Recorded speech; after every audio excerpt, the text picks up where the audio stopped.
বন্ধুরা, খাওয়ার পর প্লেটে একটু আধটু খাবার রেখে উঠে যাওয়াটা আমাদের অনেকেরই একটা বাজে অভ্যাস। আমরা ভাবি, ধুর, এই এঁটো খাবার আর কে খাবে। কিন্তু বিশ্বাস করুন, আজকের এই ছোট্ট গল্পটা শোনার পর আপনি হয়তো আর কোনোদিন খাবার অপচয় করতে পারবেন না। চলুন তাহলে গল্পটা শোনা যাক। রাত তখন 10টা। ডাইনিং টেবিলে বসে খাচ্ছিল রিমি। হঠাৎ অর্ধেক খাওয়া প্লেটটা ঠেলে দিয়ে সে উঠে পড়ল। প্লেটে তখন অনেকটা ভাত আর মাংসের তরকারি পড়ে আছে। পাশে দাঁড়িয়ে থাকা তার শাশুড়ি মা খুব অনুনয় করে বললেন, বৌমা, খাবারগুলো নষ্ট হবে, ফ্রিজে রেখে দাও না মা। শাশুড়ির কথা শুনে রিমি উল্টো বিরক্ত হলো। সে বেশ ঝাঁজের সঙ্গেই বলল, উফ মা, এই বাসি খাবার কালকে কে খাবে? কেউ খাবে না, ফেলে দিন তো ডাস্টবিনে। রিমির কাছে এই বেঁচে যাওয়া খাবারটুকু তখন কেবলমাত্র আবর্জনা। সে গটগট করে চলে যাচ্ছিল। ঠিক তখন রান্নাঘরের এক কোণ থেকে থালা বাসন মাজতে থাকা বুয়া ভয়ে ভয়ে এগিয়ে এলো। সে খুব নিচু গলায় বলল, আপা, একটা কথা কইতাম, খাবারগুলো ফালায়েন না, আমারে দিয়েন।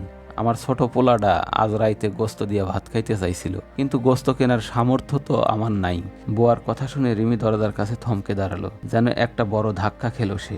যে খাবারটা রিমির কাছে বাসি আবর্জনা, সেটাই ওই বুয়ার সন্তানের কাছে আজ রাতের বিলাসিতা। লজ্জায় রিমির মাথাটা নিচু হয়ে গেল। তার মনে হলো অজান্তেই সে কত বড় ভুল করতে যাচ্ছিল। রিমি ফিরে এলো। ডাস্টবিনে ফেলার বদলে সে নিজের হাতে খুব যত্ন করে খাবারগুলো একটা বাটিতে সাজিয়ে বুয়ার হাতে তুলে দিল। বুয়ার মুখে তখন রাজ্য জয়ের হাসি। বন্ধুরা, এই গল্পটা আমাদের একটা কথাই শেখায়, আপনার ফেলে দেওয়ার খাবারটুকু কারো জন্য একবেলার অমৃত হতে পারে। আমাদের চারপাশে এমন অনেক মানুষ আছে যারা একবেলা পেট ভরে খাওয়ার স্বপ্ন দেখে। তাই প্লিজ, খাবার নষ্ট করার আগে ক্ষুধার্ত মানুষগুলোর কথা একবার ভাবুন। আর ভিডিওটি ভালো লাগলে শেয়ার করে সবাইকে দেখার সুযোগ করে দিন। চ্যানেলটি সাবস্ক্রাইব করে পাশে থাকবেন। ধন্যবাদ।